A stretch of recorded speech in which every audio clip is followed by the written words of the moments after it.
What that also means is the 8 Brownings on the Hurricane can be much closer together because of the thickness of that wing, whereas in the Spitfire they have to be spread out.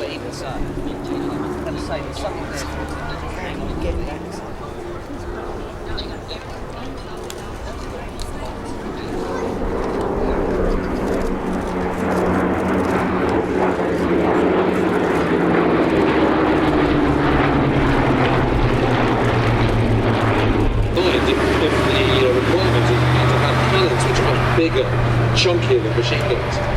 Both the Hurricane and the Spitfire are equipped with 8 Browning .303 machine guns.